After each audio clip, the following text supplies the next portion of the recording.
ہدن للمتقین، لیکن جنہوں نے روایتی معنی کیا ہے اب ان کے لیے بھی انہوں نے پھر جسٹیفیکیشن کی ہے اس کی کہ یہ کیسے اس کا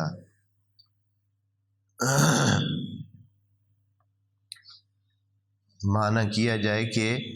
معنی ٹھیک بنے، یہ سوال جو بنتا ہے اس کا جواب بھی آ جائے کہ بھائی متقیوں کے لیے صرف ہدایت ہے، باقیوں کے لیے نہیں ہے بھائی۔ تو اس کے جواب کے لیے کچھ نے کہا ہے کہ چونکہ تفسیر جلالین میں آج سے بہت سال پہلے میں نے یہ پڑھا تھا، اس وقت میرے ذہن میں یہی سوال آیا تھا، ذہن میں ایسے خدشہ پہ کہ یہ کیا بھائی متقیوں کے لیے ہدایت ہے بھائی۔ تو تفسیر جلالین میں لکھا ہوا تھا کہ چونکہ اس سے جو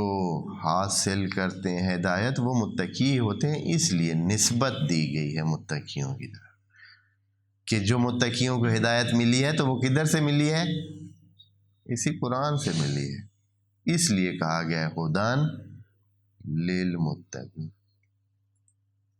جو متقیوں کے پاس ہے وہ اسی وجہ سے۔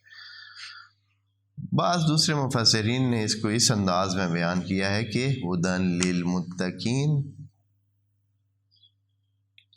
کہ جیسے بھائی ایک ہوتی چیز عام ہے، لیکن آپ کہتے ہیں کہ ہسپتال سے جو بھی ہسپتال میں جاتے ہیں فائدہ اٹھاتے ہیں، مثال کے طور پر آپ کہتے ہیں جو بھی ہسپتال میں جاتے ہیں فائدہ اٹھاتے ہیں، یعنی اس سے فائدہ اٹھاتے ہیں، اپنا علاج کرواتے ہیں، یا کہتے ہیں کہ جو بھی ہسپتال میں جاتے ہیں علاج کرواتے ہیں۔ اور اس کا یہ مطلب نہیں ہے کہ یہ ہسپتال ان کے لیے ہے ہی نہیں جو ہسپتال جاتے نہیں ہیں۔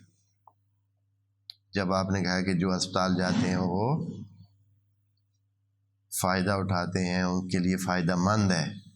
ان کے لیے فائدہ مند ہے، تو اس کا یہ مطلب نہیں ہے کہ یہ ہسپتال دوسروں کے لیے ہے ہی نہیں، دوسروں کے لیے بھی ہے، لیکن وہ چونکہ جاتے نہیں ہیں تو فائدہ بھی نہیں اٹھاتے، تب یہ جملہ کہا گیا ہے کہ جو ہسپتال جاتے ہیں اپنا فائدہ اٹھاتے ہیں۔